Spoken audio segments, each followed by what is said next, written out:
Watching the film, I just had so many thoughts about it. First thing I thought about was Total Recall, that original Arnold Schwarzenegger film where they kind of implant memories of holidays. But then thinking about how you're setting up an archive of your memories, but they're flawed because it's sort of the algorithm makes stuff up. But then our memory, real memory, is flawed and gets pushed in different ways. So I suppose, is this the future? I mean, for a start, is AI going to cross into the healthcare industry? And is this actually going to do anything? Is there a real thing it could do for dementia sufferers? Well, Madhu's probably.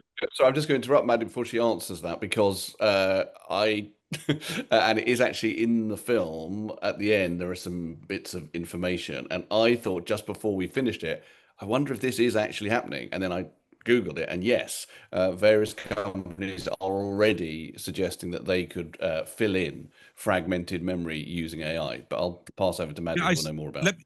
let me. So at the end of the film, it does say on the screen. I was watching on the train, so I was desperately trying to read that. But Elon Musk and various other people are building exactly this sort of thing. So is this something we're going to see in healthcare? Yeah, so Kodak, the the photography company, Yeah. they are the ones who've actually built this sort of system already. It exists today, and essentially, it's exactly like the premise of David's film.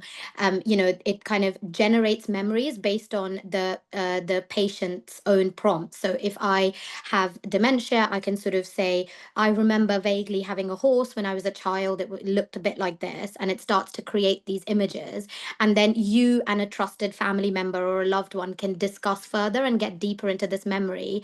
It's sort of meant to prompt conversation, which is supposed to be also good for dementia sufferers to kind of engage more deeply in communication. And then the pictures become more and more detailed.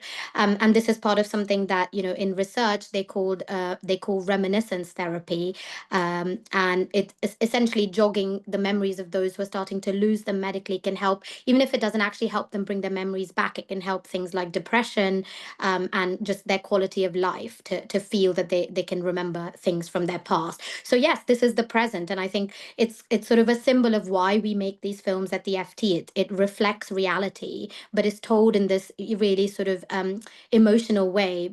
Beautiful storytelling, but actually is a reflection of what's happening in our present. David, I know your dad suffered from dementia. I mean, would this have been something, if it had been around at the time, that you'd have liked to have? And what dangers can you see from this? Well, yeah, we tried. Not This is obviously more technologically advanced than anything we tried with my dad. My dad died a couple of years ago, but we did versions of it, which, insofar as we would show my dad film of him from years ago, we would show him films that he would have watched years ago. We would essentially have tried to find the bits of his memory that we felt were coherent and try to present him to that as a reality. And my dad's reality when he had dementia, similar in a way to the altered reality that AI can present to you, was not an objective reality insofar as my dad thought he was about 27. I remember I would often talk to him, he was about 85 at the time, and say, "How old are you?" And he would say, "I'm 30 or whatever." And then he would talk about when he was going home to Swansea, even though he was living in Harrow. And as you may know, I don't know, Dom, whether your parents ever suffered from this, but as you may know, one of the things that you're advised if you have parents living with dementia or relatives living with dementia is don't contradict them all the time. Let them exist in this other reality because it's too confusing and disorientating to constantly say, no, no, no, you're 82 or whatever. And in a way, the film is complex because it asks a question which isn't just AI. Can it possibly be altering our sense of reality? Can it be altering our sense of truth or what it means to be human? It does ask that question, but it also says, but without AI, what does it mean to be human? Because we rely on memory to be human, and memory is fractured, and memory is biased, and memory is selective. So really, it doesn't come down straightforwardly on the side of good and bad about AI, but it does ask questions about what we're accepting into how we're going to live in the future. Madhu, is this something that already exists in England, or is it just in America? Is it in an experimental stage, or is it fully in use at the moment? Well, I think that the product itself is available, and you can pay and try it out. Um, it's not something that requires, medical or, technical clearance or special permissions. It's not like using AI to diagnose cancer in a hospital, right? It's something that is very consumer friendly, and there's a very low bar. It's unlikely to harm people. And these are the types of sort of AI products that very quickly get taken up by people, because it's so easy to just start talking to an image AI system and get it to start generating images, and pictures. So it does, it can be accessed anywhere. But I guess I would also say that, we're talking here about dementia and memory, but there are AI systems that are already being rolled out across the UK and the NHS for lots of other types of health issues as well, including sort of diagnosing of cancer, and other diseases. And I think the same ethical questions come up that David brings up in his film, which are sort of, are we happy with, the errors and the biases that will creep in because of AI? Does that make us less human, even if it kind of helps? How do we weigh up the pros and cons? Because there will be, new ethical issues introduced by AI systems that don't exist, when it's purely human today. And I think that's, across the UK, as we're rolling these out, we're going to have to ask these and face these dilemmas ourselves.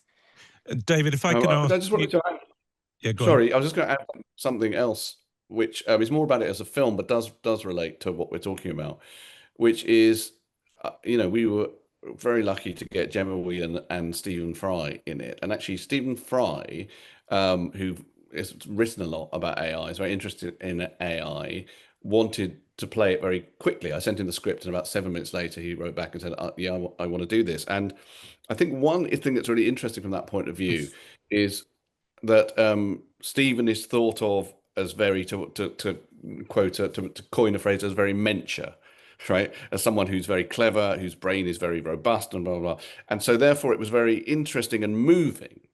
I think it's more moving in a way because it's someone who you think of as having such great cognitive capability that he's losing his memory, he's losing his cognitive ability. And at one point, he says, "I want to be rebuilt." And I think that although he's playing a character, there is a sense of the enormous loss that we feel as humans when one's memory starts to go, when one's intellectual capability starts to go.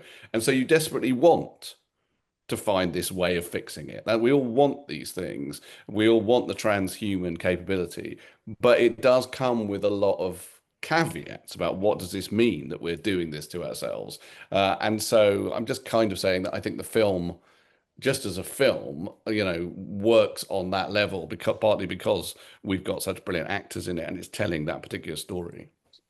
I mean, speaking of Stephen Fry, I agree exactly with what you were saying then. It was something that went through my mind when I was watching it. I did particularly enjoy the idea that even though Stephen Fry was playing a character, that as a youth, he looked as though he was in Joy Division, and he Yeah, was pogoing. yeah. Was that you wrote that before Stephen Fry, or once he was in? No. Stephen was so the AI generation was done mainly by a guy called Tom Hannon, who works at the FT, who's a brilliant editor and content creator. And I would write because I was trying to create Kevin as a real character rather than someone like Stephen Fry. So I don't think Stephen Fry was a punk rocker. Pretty Uh, sure I he wasn't. Yeah. I was a punk rocker. I'm slightly younger than Stephen, but You I were a thought, goth, I thought. well, I was a goth, but before that, I was a very terrible punk rocker. I didn't really have the capability. I didn't even know how to backcomb my hair, and I remember Right. I just used mum's hairspray, and it all went wrong. And I think I had two In your safety pins. in your memory archive, your punk hairdo will be perfect, and it would look Yeah, amazing. exactly, Um, exactly. over, But just to say that Stephen, yeah, was not someone who I would have thought of as a punk rocker, but I wanted the character to be a punk rocker, and then Tom basically generated that footage of him at a gig. which was amazing, and it looked Yeah, incredible. Um, yeah. Overall, I mean, I know this is what the film's question raises, really, but where do you stand on AI? I mean, overall, optimistic, pessimistic, good thing, bad thing? Are you asking me or Madhu, who's more I'm informed than asking me? both of you, I suppose, but you first, David. Um, well, as with all technology, including the internet, including the very systems that we're using to have this conversation, because I'm in Cornwall and you're in London, I don't know where Madhu is, but you you know, they're brilliant and amazing and miraculous, and at the same time, you know, vastly increased mass communication, which is what the internet has brought us, which seemed marvelous, right? When it first appeared, and like, you know, people are saying of social media, it can only create good because connection can only be good. It doesn't. We know this. It creates enormous, terrible problems because of the inherent flaws in humanity, you know, that are brought to light by having extraordinary and too fast mass communication. And I'm sure the same thing will happen with AI. I'm sure that given that AI is based on what we call in the film the entire human archive, as Madhu says, that will include terrible biases and it will include all sorts of things that disrupt what it means to be human. So I'm not answering your question because what I'm saying is I am Well, on there is both no sides of the answer to give argument. you. But I also think it's impossible to stop. I mean, you know, one cannot be King Canute here. You know, the fact is it's coming, it's going to define who we are, and we might as well ask the questions about it while we can. Which I think this film does very well, and that's the purpose of it. Madhu, again, I know it's an almost impossible question to answer, but Yeah, I overall, mean your it's so feelings. hard to be black and white with it, but I would Yeah. say, as somebody who's reported on technology for over a decade, this is the direction of sort of human progress and evolution, just like science. Once you discover something, once you've sort of found the fire, it's not just difficult to row back, but it feels just, you know, it just goes against everything that we are.